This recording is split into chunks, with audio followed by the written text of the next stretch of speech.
Darate. What's going on, guys? Today we're going to talk about light language. Okay, this is something I recently brought into the channel. Now, as y'all know, I typically do the philosophical side of spiritual development, spiritual philosophy, but as we all know and love, there is a big mystical component. And, people believe in it to different degrees, depending on their own personal experience, of course, right? So yes, there's this thing called light language, not just the extrasensory powers and psychic readings and things of that nature. Light language. So you've probably heard of speaking in tongues before. The Pentecostal Christians typically are the ones who embody this, I would say. I'm not too educated on the different traditions within Christianity, but St. Paul does mention this as being one of the gifts of spirit. I believe it's in Romans, his letter to the Romans, whatever. Anyway, you can speak in tongues, but there's also interpretation of speaking in tongues. So basically what this is you're inspired by the higher dimensional energies, by the Holy Spirit, as we just casually call it in Christianity. You are receptive enough such that the Holy Spirit comes through you and starts speaking through you, but not in a language of humankind, but rather in some kind of incomprehensible sort of jargon, some incomprehensible, garbled, Twilight speech, like I was doing at the beginning of this video. I was actually in a flow. I did a prayer before this video for clarity, bringing forth the concepts clearly, right?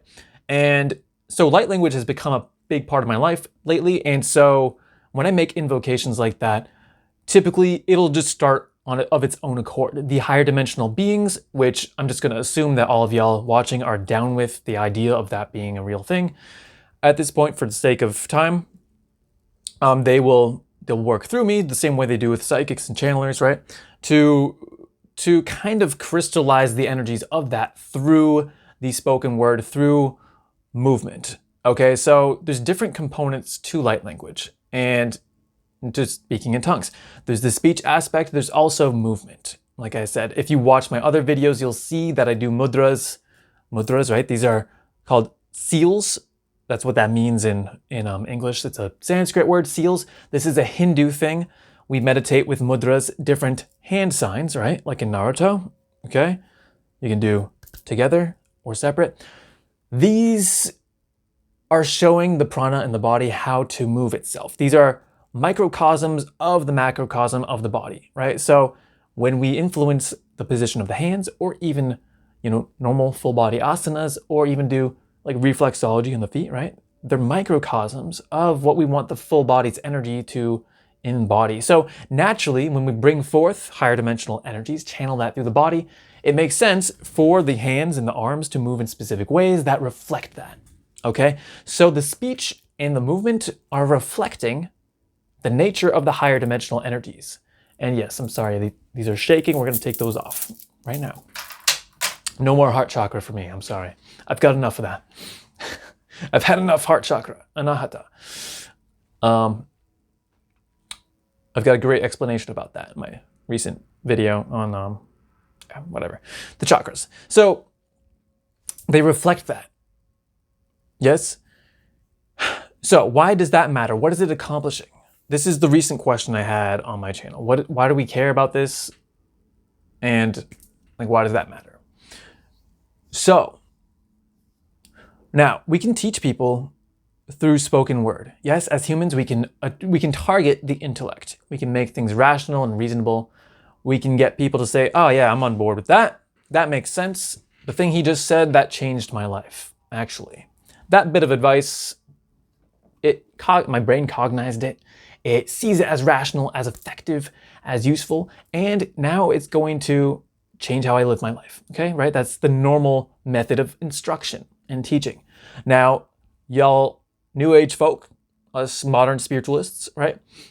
Let's get rid of the word New Age. That's kind of been, right, muddied a little bit. Derogatory, perhaps, or corny. You guys know that energy work is a real thing. It matters. The mind can govern energies as well from the Akash, from the universal prana, okay? A little bit higher than Newtonian, like protons, electrons, and standard electromagnetic physics, right? So you guys know that's real. Reiki, other modalities too. And so, light language, what is this doing? This is taking those energies, whatever your intention is, whatever invocation you've done. For example, if you're doing like prayers for yourself, for your own magic, for your own like evolution throughout the day, whatever your intention is, those forces can assist you. They can cast forth those energies from above the same way that we can do Reiki to other people and beings. And they'll cast that forth through you, and it will become represented in the form of sounds and movements.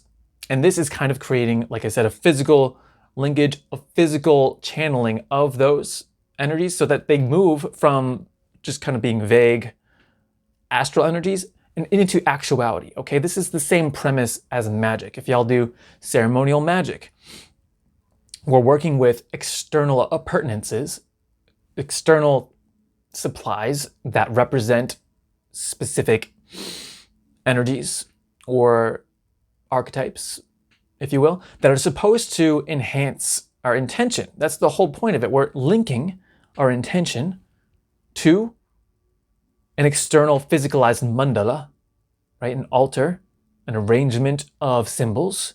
I'll just call it a mandala. That's how I like to relate to it. We're linking the intention to this physical representation in order to bring forth our intention into the external world and make changes. Okay, the same thing. That's the whole principle of magic. Light language is doing that. Light language is doing that same thing, except you are the mandala, your body, your verbal expression. Okay? So what is it accomplishing? Well, whether you are receiving it or doing it, you know, you could there's tons of transmissions on YouTube. I have some. I'm going to make a side channel for more, I believe. If you're receiving them, well, it's going to accomplish. It's going to help you accomplish whatever the intended theme of those energies, of that energy is. For example, you could have a root chakra assistance light language. Energies that are intended to balance and energize and heal your root chakra. Okay, very important. One of the most important chakras you can focus on, folks. Okay, so it's a kind of meditation, right? You can listen to sound to meditate. You can listen to mantra to meditate. And, you know, our minds are already like accepting of those having some kind of like beneficial impact on our psyche at the very least to enhance the work we're doing, right? Whether or not we believe in mystical dimensions of those activities, we know they're helping out somehow. Okay, so we're just going to go right for the mystical angle here because, like, yes, you could be like, oh, well, psychosomatically, like, yeah, sure, if I believe that it's doing something to my root chakra, then maybe, like, it's going to help me somehow internally because I'm doing it to myself. Okay, but yes, but then if you say that, you're also acknowledging that your mind has, like, a lot of power, a lot of mystical power, basically, of its own, and that might as well be the case as well. The fact that there's some mystical dimension to it as well. Like, if you kind of accept the placebo effect, like, real world sort of angle, it like also implies the mystical dimension exists as well, to be honest. To be honest, that's a whole other conversation. But as you can see, I'm passionate about linking these two dimensions of life because they're really just one. They're really one dimension. I like that. That's a good point. We'll get back to that eventually. Yes, so listening, receiving it, it's going to help you out with whatever that intended purpose is. And so whatever you have challenges with, like the people have made things for like literally anything, like even healing your pets. There's just like various health ones, like, oh, heal your lymphatic system and specifics like that. And maybe like overcome social anxiety and like excel at doing your test tomorrow, light language. Like it doesn't matter. Like you could make, as the practitioner, you could make the invocation to the divine, whatever you're inspired to do, or what maybe they actually entreat you as the channel to be like, hey, we need you to like, actually we need you to target like eating cucumbers successfully today. Like, I don't know why that popped in mind. Because you leave it in the drawer, the vegetable drawer of the fridge, and you forget about it. And then it starts rotting. So we need help eating those cucumbers before they go bad. That's that's why. So yeah, maybe depending on how psychic you are, maybe your team is being like, yo, do this today. Or as a practitioner like me, I'm just like, hey, I would love to bring this energy. I would love to create a linkage for this energy to bring it forth for others, right? So you could do that. You could do that. So yes, what is it accomplishing? You gain help. It's a meditative help for whatever it is that you want. And for me as the practitioner, there's certain benefits that come from being the channel. The energies flow through your body. It does heal you. It does reconfigure your psyche. It makes you more crystalline, more receptive to energies. It's going to help me with channeling work later on, like real big boy channeling, like Tyler Ellison, Ryoka. That's what's up, dog. I'm going to shout you out. I'm not going to shout out Bashar. He's got enough publicity as it is. I hope that's okay. Yeah, my friend Tyler Ellison, you can watch our podcast together. He channels another Sasani being, ET being. So yeah, big boy channeling. It's going to help with that. It's going to help with healing. And really, it's just been helping with my invocations. Like all of my magical work, all of my prayer work, it's just automatically happening. Even putting this Vibhuti on. Why am I like angled like this? Whatever. Even putting this Vibhuti on, guys, this bindi in the morning, I would make a prayer, set my intention, right? And then before I can like even finish it, I'm suddenly doing like all this light language stuff, like of my own accord. It happens automatically. Like that's what speaking in tongues is. It's happening without your volition. You're just channeling the movements and the words. So it's happening automatically. I'm just going with the flow. I'm just chilling there and I'm like, and maybe I'll try to tune in a little bit here so I can give you a real example without you having to leave the video and find your own. But even with this, and my girlfriend's super psychic, and so she actually informed me that, and this had happened like several times, and it's always clear that it's like, obviously I'm not doing it consciously, so that's pretty blatant to me, but there's always like, sometimes there's like a conversational element to it where it like literally sounds like some dude is just speaking to you just in an unintelligible way through the expressions and the mannerisms. Like if you just like set me to like Romanian right now and I was just doing this very same thing, it would kind of seem like that. Maybe in a more intentional, expressive way like that though. You know what I'm saying? So there's that kind of element to it. And then also for me specifically, there will be a closing invocation where just all of a sudden it feels like it's done. Whatever the message was, it just feels done. And I'll do a closing invocation, as you might hear in my transmissions, where I'll just go Om, Krim, Shrim, Aim, Om. I'll just say random bija sounds from like Kundalini yoga. And that tells me that that's like a nice finality to it. It tells me as the guy, as the purveyor, that yes, we are definitively done. I feel good about that now, rather than just stopping. There's actually like a capstone. Okay, different people have different methods, but there's a feeling that it's done. All right. And yeah, so to get back to my girlfriend, Amber, you should follow her on YouTube. She's a master psychic. She's one of the best I've ever encountered in my long career of visiting psychics. Amber French, Amber Angel Seed. Angel Speak? It's either Amber Angel Speak or Angel Seed. She's gonna choose one or the other, whatever. Anyway, she told me that there's actually a Council of Light. This is a specific metaphysical structure. There's councils of light, which is pretty easy to conceive of, like angels, basically, right? So a council of light, there's some council of light that was working with me to apply this bindi. And that's why all that light language was coming through in such a specific ceremonial way. And they're helping me to understand the purpose, blah, blah, blah, cool. Anyway, guys, so that's a little bit about what language is. Speaking in tongues, some people can interpret it too while they're doing it. I don't have that ability yet. Accomplishing, what is it doing? Why do we care?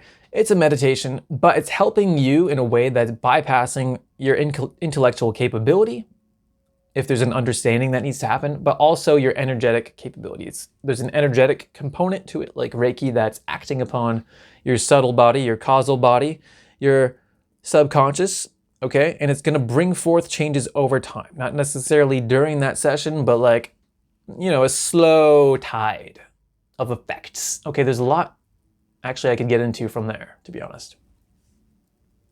A slow tide of effects.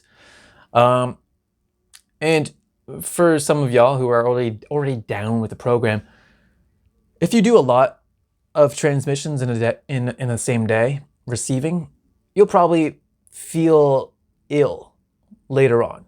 And this is your evidence that it's working. You might start to have like an energy headache, is what I call it. Kundalini sickness is kind of that genre of what happens to you. So I invite you, if you're skeptical, maybe do like several transmissions, like enough to where you'd be like, okay, if this is real, then like this is definitely an amount of receiving this whereby I might be ill, like later on in the day. There's still like a momentum trajectory to it, right? It's not gonna immediately happen, but you'll feel it. You'll feel it eventually. You'll feel hot and uncomfortable and like, just be like, I feel like I've been zapped by Zeus with an upgrade. Okay. And there's an art to receiving it too. You have to like be energetically receptive to it. That's difficult as guys, I assume. I've been like a pro at blocking out energies my whole life. So I've had to learn how to receive light language. So that's been a great learning for myself as well in this process. All right. So find light languages that help you specifically. Maybe pick a chakra, maybe listen to it thrice, maybe 7 times. See what happens. Try to get an effect. If you already have an effect and you can feel it, right? If you can already feel an effect, maybe don't do the excessive thing because maybe it will disencourage you to do it more. If you feel ill and you're like, whoa, that was kind of like too much.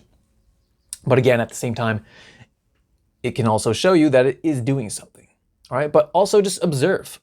Observe over the next subsequent days, even later that day. Observe realizations. Observe samskaras that pop up, mental defilements.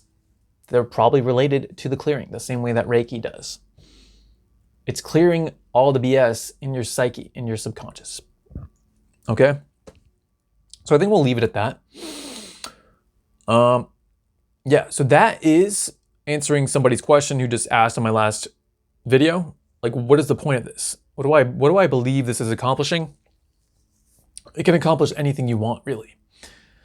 Blessings, activations, healings, different genres and categories of intent, working with the higher dimensional forces. All right, folks? So that's light language. I'm going to make a side channel, I think, to do more of them, as well as like mystical tarot readings and stuff like that, more psychic work. And yeah, hit like, hit subscribe, join the party, enjoy the fern, enjoy the TV. And yeah, I'll see you next time. Peace out.